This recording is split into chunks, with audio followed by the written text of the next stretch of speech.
सत्य न टलने दिया, स्वयं डैम के यहां पानी भरा, पुत्र रोहित को सर्प ने डस लिया। माता महारानी तारा ने भी दर दर की ठोकर खाई, लेकिन तुम्हारे महाराज हरिश्चंद्र ने कभी भी सत्य न ढकने दिया।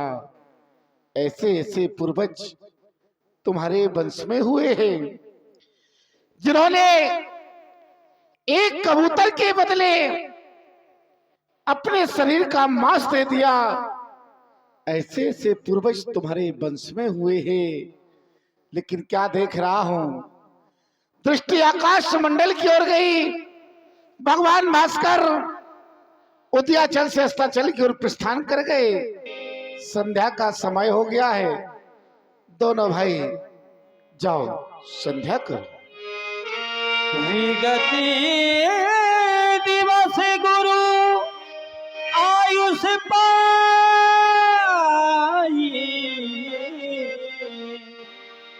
संध्या करनी चले दो भाई।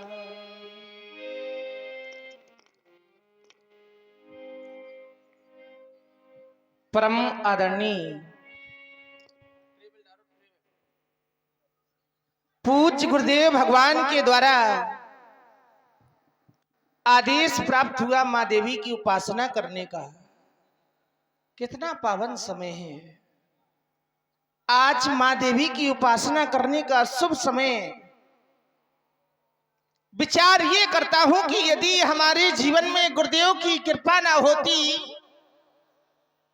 तो आज हम मां देवी की उपासना करने से वंचित हो जाते हैं। यही तो गुरु कृपा का मूल रूप है। समस्त जन समुदाय सोच रहा होगा क्या निज प्रति हमें गुरुदेव भगवान की आज्ञा मिलती होगी तभी हम संध्या वंदन करते हैं। ऐसा नहीं, आज हमारे गुरुदेव भगवान ने हमें क्यों आदेश दिया, विचार करने की बात। कर भोजन मुनि बर विज्ञानी, लगी कहन कछु कथा पुरानी। भोजन करने को उपरांत पूज्य गुरुदेव भगवान कथाएं सुनाने लगे। कथाएं सुनाते सुनाते समय का कुछ पता ही नहीं चला कि कब सायंकालीन हो गया। गुरुदेव भगवान ने देखा सायंकालीन का समय है, ये दोनों बंधु कथा में मग्न हैं। कहीं ऐसा ना हो कि ये कथा ही सुनते रहें और संध्या का समय निकल जाए। हल्का ट्रेवल डाल दो, इको डाल दो थोड़ी सी बस। आदेश मिला मां देवी की उपासना करने का। हे पूज्य, विचार ये करता हूं कि संध्या कहते किसे हैं, तो विद्वानों के द्वारा बताया गया संध्या प्रकारेण आत्मा नाम परमात्मा नाम हयंती योगी नाम यस्यायाम सह संध्या। जिस समय योगी लोग अपनी आत्मा में उस परमात्मा का ध्यान करते हैं, ऐसे सुंदर समय को हम संध्या कहते हैं। कुछ विद्वानों के द्वारा और भी मंत्र प्रस्तुत किए गए। जब पितामह ब्रह्मा ने 10 मानस पुत्रों को जन्म दिया तो उनके वाम भाग से कन्या का जन्म हुआ। वह कन्या उस ब्रह्मलोक से अग्नि दल पर आने लगी जहां पर सप्त ऋषि यज्ञ कर रहे थे। उसी यज्ञ में वह समाहित हो गई, प्रविष्ट कर गई, और उस यज्ञ से एक ज्योति पुंजिका निकली जो निरंतर इस अग्नि दल से आकाश मंडल की ओर जाने लगी। भगवान भास्कर ने देखा हमारी आभा को, हमारी कांति को ये लज्जा देने वाली ज्योति पुंजिका कौन, तो उठाया अपना अस्त्र और उस अस्त्र से उस ज्योति पुंजिका के 3 भाग कर दिए। प्रथम भाग को रथ के आगे की ओर लगा लिया और द्वितीय भाग को रथ के मध्य भाग में लगा लिया और तृतीय भाग को रथ के पीछे की ओर लगा लिया। जिस प्रकार से भगवान भास्कर का रथ उदयाचल से अस्ताचल की ओर चलता है, उसी प्रकार हम प्रातकालीन संध्या और मध्यकालीन संध्या और सायंकालीन संध्या करते हैं। कुछ लोग कहते हैं हम पूजा तो बहुत करते हैं लेकिन फल नहीं मिलता है। फल क्यों नहीं मिलता है? या तो आपकी पूजा सफल नहीं है या उस तक पहुंच नहीं है, दो ही कारण है। बताया गया कि निर्मल मंजन सोमोह पावा और मोह कपट छल छिद्र न भावा। चतुर्थ काल की संध्या जो रात्रि काल में की जाती है, रात्रि काल में संत लोग जो संध्या करते हैं उसे तुरी संध्या कहते हैं, और जो प्राणी तुरी संध्या निर्मल मन से करता है उसे सच्चे मन से ही परमात्मा की प्राप्ति होती है। ऐसा संध्या का भाव बताया गया कि इसके लाभ क्या हैं। तो जो भी प्राणियों से अनजाने से भूल से अपराध हो जाते हैं, उन अपराधों से मुक्ति पाने हेतु हम ये संध्या उपासना करते हैं। पावन समय है, समय को देखते हुए भैया लक्ष्मण माँ देवी की उपासना की जाए।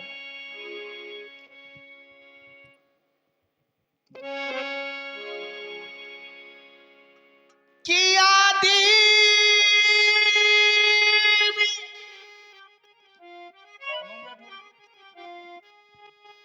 सर्वभूतेषु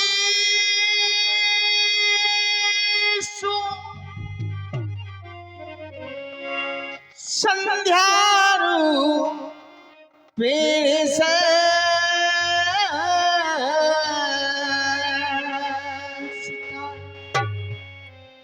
नमस्तस्यै नमस्तस्यै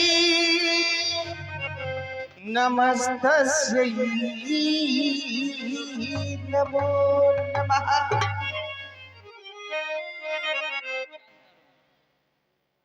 हे मां,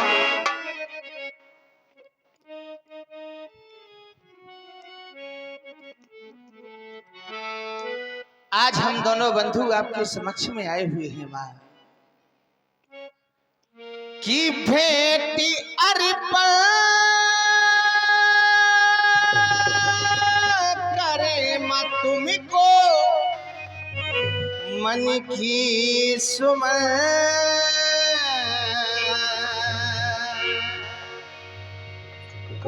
की भेंटी अर्पण करे मां तुमको इस मन की सुमन। देवी संध्या को नमन करती तेरी ललल।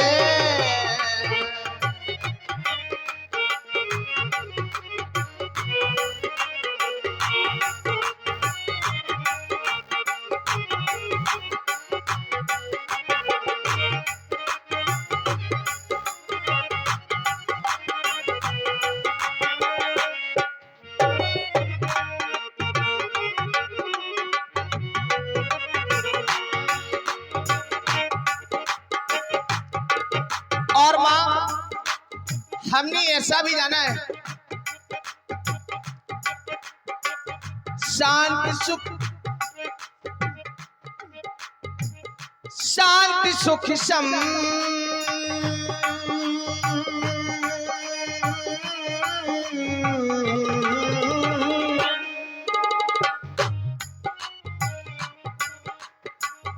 शांति सुख सम प्रदान ज्ञान देने वाली हो। सरस रसशील का प्रदान करने वाली हो।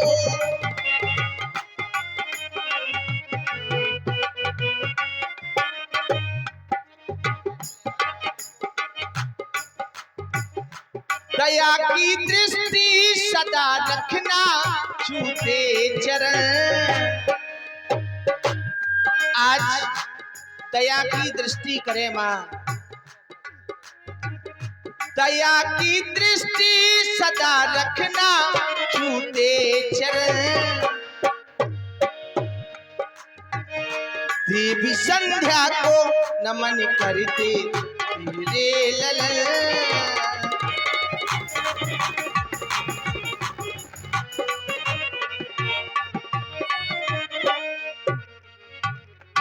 भैया लक्ष्मण, पावन समय है, माँ देवी की सूक्ष्म भाव से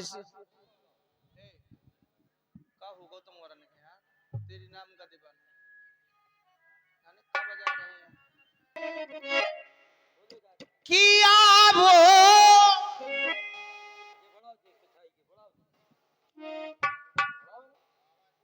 किया वो करिए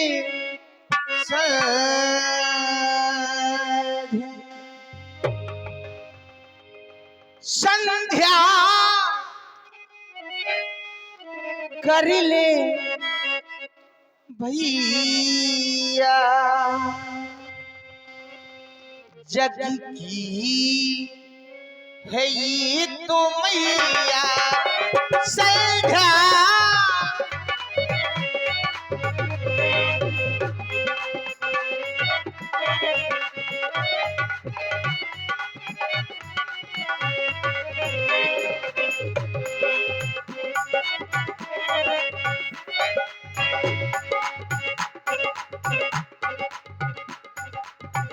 संध्या कर ले भैया, जग की है ये तो मैया संध्या।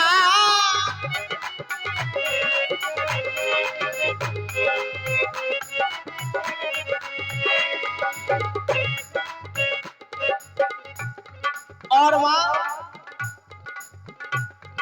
श्रद्धा सुमन माँ में अर्पण, हीरा ही ध्यान माँ उर में धरू श्रद्धा।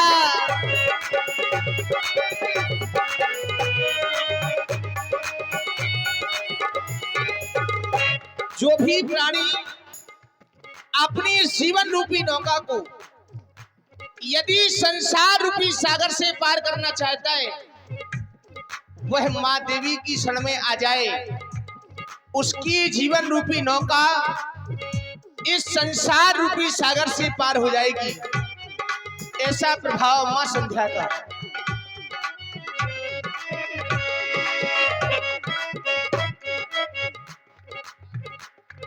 श्रद्धा सुमन माँ में अर्पण कर,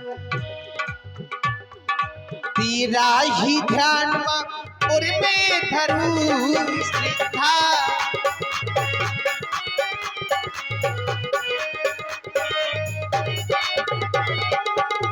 तो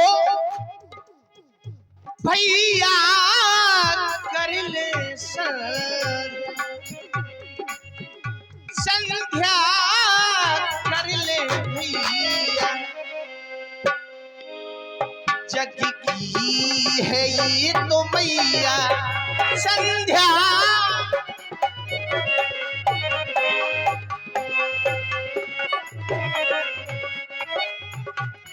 एक बार सभी लोग प्रेम से बोलिए, संध्या मैया की जय हो। भैया लक्ष्मण, तुम भी माँ देवी की उपासना। अवश्य भगवान।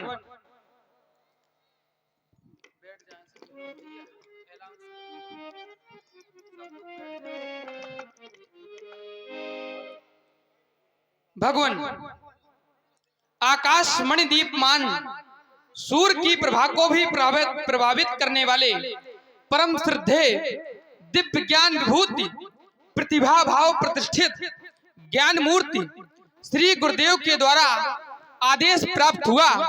संध्या उपासन करें, अर्चन करें, वंदन करें, आराधन करें, नित्य नैमित कर्म का पालन करें। मनुष्य के जीवन में कर्म की प्रधानता बताई गई। कहा गया जो जैसा करता है उसे वैसा फल भोगना पड़ता है। इसीलिए हमारे आचार्य, हमारे प्राचार्य हमसे श्रेष्ठ लोग हुआ करते हैं, वो हमें आदेश दिया करते हैं कि हम और आप अच्छे कर्म करें, शुभ कर्म करें। ये आचार्यों का कहना है। शासन, प्रशासन, अनुशासन हमारे लिए अच्छा ध्यान, अच्छा ज्ञान, अच्छी शिक्षाएं, सब कुछ है, पर महाराज समाज की बड़ी स्थिति खराब है। कुछ लोग समाज को सुधारने का प्रयास कर रहे हैं। समाज का एक नियम चल रहा है, कुछ लोग समाज को सुधारने का प्रयास कर रहे हैं, तो महाराज ऐसे समाज सुधरने वाला नहीं है। समाज सुधरेगा कब? तो एक ही नियम अपना लिया जाए, हर व्यक्ति केवल अपने को सुधार ले, तो हमारा विश्वास कहता है कि सारा समाज सुधर जाएगा, सारे लोग सुधर जाएंगे। संधि उपासना के क्रम में हमें गुरुदेव ने संध्या के बारे में बताया। संधि शब्द का जब शाब्दार्थ किया गया तो बताया गया, संधि माने मेल, संधि माने संयोग, संधि माने प्रेम। जहां पर प्रेम की भाषा बोली जाए वो संधि काल है। आज सुअवसर हमें प्राप्त हुआ मां संध्या की वंदना करने का, तो विचार करता हूं कि ऐसे सुंदर समय में हमें अपने इष्ट का आराधन करना चाहिए। आखिर हमें ऐसे समय में आराधन करने से प्राप्त क्या होता है? तो आचार्यों के द्वारा बताया गया, जो हमसे जाने अनजाने से पाप हो जाया करते हैं उनके मोक्ष हेतु हम संधि उपासन करते हैं। लेकिन जो जानबूझकर के अपराध करता है उसे उन पापों का भोग भोगना पड़ता है, क्योंकि ये मैं नहीं कहता, यह सिद्धांत कहता है। स्वयं माता पार्वती से भगवान शंकर ने कहा है, जान गरल जो संग्रह करही, काय उमा ते काय न मरही। जो जानबूझकर के अपराध करेगा वो तो मरेगा, इसीलिए यह संधि उपासन करना चाहिए। बताया गया, बड़े भाग मानुष तन पावा, सुर दुर्लभ सब ग्रंथन गावा। सुर अर्थात देवता, दुर्लभ अर्थात कठिन। जो देवताओं के लिए भी यह शरीर प्राप्त करना कठिन है, वो शरीर हमें प्राप्त हो चुका है। लेकिन फिर भी हम यदि मोक्ष तक ना पहुंच पाए तो हमारा जीवन व्यर्थ है। ऐसे समय में अपने इष्ट का ध्यान करना चाहिए, क्योंकि संसार में कोई साथ नहीं जाता है। भाई, यह संसार तो केवल धन का है। यदि आपके पास धन है तो सभी लोग पूछेंगे, यदि आपके पास धन नहीं है तो संसार में कोई पूछने वाला नहीं है। क्योंकि महाराज, पैसा बिन बाप कहे बेटा ही कपूत भयो। पैसा बिन बाप कहे बेटा ही कपूत भयो। पैसा बिन भाई कहे बंधु दुखदाई है। पैसा बिन नारी कहे निखट्टू के पाले पड़ी। पैसा बिन सास कहे कहाँ को जमाई है। पैसा बिन यार बास, पैसा बिन भगनी पास। पैसा बिन देव नहीं करते सहाई है। देवता भी बिना पैसा के सहायता नहीं करते महाराज, बिना दक्षिणा के। तो पैसा बिन देव नहीं करते सहाई है। कहते गरीब दास, जो व्यक्ति एक गरीब था उसने कहा है, उसने क्या कहा? कहते गरीब दास पैसा तुम राखो पास, क्योंकि पैसे बिन मुर्दे ने लकड़ी नहीं पाई। जब मुर्दे को जलाने के लिए शमशान में ले जाया जाता है तो वहां लकड़ी भी पैसे की आती है। मुर्दे को जलाने के लिए भी लकड़ियों का दाम देना पड़ता है। तो महाराज, ये संसार धन का है। टका धर्मा टका कर्मा टका ही परमम तपः। यस गृहे टका नास्ति हा टका टकटकाएते। मतलब संसार में जिसके पास टका नहीं है वो टकटकाता फिरता रहे, कोई पूछने वाला नहीं, कोई पूछने वाला नहीं इस संसार में। क्योंकि महाराज, द्रव्याणि भूमे पशुवश्च गोष्ठे नारी गृह द्वार जना मसाने देहश्चितायाम परलोक मार्गे धर्मानुगत गच्छति जीव में कहा। द्रव्याणि, प्राणी के पास सब कुछ है, सब कुछ है, जमीन जायदाद पशु हाथी घोड़े सब कुछ, लेकिन कुछ नहीं साथ जाएगा। यदि आपकी पत्नी भी जाएगी तो वो घर के दरवाजे तक जाएगी। नारी गृह द्वार जना मसाने, जो आपके परिवार के लोग हैं वो मसान तक जाएंगे, शमशान घाट तक। मरने के बाद कोई साथ नहीं जाता। क्या आपने विचार किया है आप कभी मार्ग में जाते हो तो ये विचार किया करते हो कि कोई साथी मिल जाए तो हमारा मार्ग सुलभ हो जाएगा, आसानी से कट जाएगा। लेकिन महाराज, जब आपने ये विचार किया है कि जब आप परलोक की यात्रा करते हैं तो भला कोई साथी बनाया है? कोई साथी नहीं बनाया होगा। यहाँ तो सभी लोग साथी बनाए घूम रहे हैं, कोई साथ नहीं जाता भाई। संसार में नारी भी घर के दरवाजे तक जाती है, इष्ट मित्र परिवार के लोग शमशान तक जाते हैं, देहर चितायाम ये शरीर चिता तक जाता है। लेकिन परलोक मार्गे तो बताया गया, धर्मानुगत गच्छत जीव में कहा, भजनानुगत गच्छत जीव में कहा। हमारा धर्म, हमारा कर्म और हमारा भजन, जो हम भजन करते हैं ये हमारी पूंजी है और यही हमारे साथ जाता है। इसीलिए हर प्राणी को भजन करना चाहिए, क्योंकि यह संसार एक साधन है और इस संसार में सभी प्राणी बैठे हैं। लेकिन एक बात बताऊं, यह साधन एक ही मार्ग में चल रहा है, सभी प्राणी उस साधन में बैठे हैं। लेकिन महाराज, जो आगे बैठा होता है उसे धक्का क्यों नहीं लगता, और जो पीछे बैठा होता है उसे धक्का अधिक क्यों लगता है? पीछे बैठने वाले को धक्का ज्यादा लगता है और जो आगे बैठा होता है उसे धक्का नहीं लगता। उसका कारण है, वाहन को चलाने वाला ईश्वर है और जो ईश्वर के समीप बैठा है अर्थात ईश्वर के पास जाता है उसे कभी धक्का नहीं लगता, और जो ईश्वर से दूर रहता है वह सारे जीवन धक्के खाता है। इसीलिए परमात्मा का नाम लो, परमात्मा का ध्यान करो, विश्वास करो, भजन करो और अपने इष्ट का आराधन करो। भगवान ने कहा है कि जो प्राणी मेरे लिए एक कदम चलकर के आएगा उस प्राणी के लिए मैं 10 कदम चलकर के आऊंगा, और जो प्राणी मुझसे 10 कदम दूर चला जाएगा उस प्राणी के जीवन से मैं 100 कदम दूर चला जाऊंगा। इसीलिए परमात्मा से दूर रहने में हमें कोई लाभ नहीं है, क्योंकि हम कहें प्रथमे ना अर्जितम विद्या, द्वितीयम ना अर्जितम धनम, तृतीयम ना अर्जितम पुण्यम, चतुर्थे किम करिष्यति। लोग बुढ़ापे का सहारा करते हैं। संसार में हमने समाज को निर्देश दिया कि भगवान का नाम लो, तो लोगों से उत्तर आया, क्या हम बूढ़े हो गए?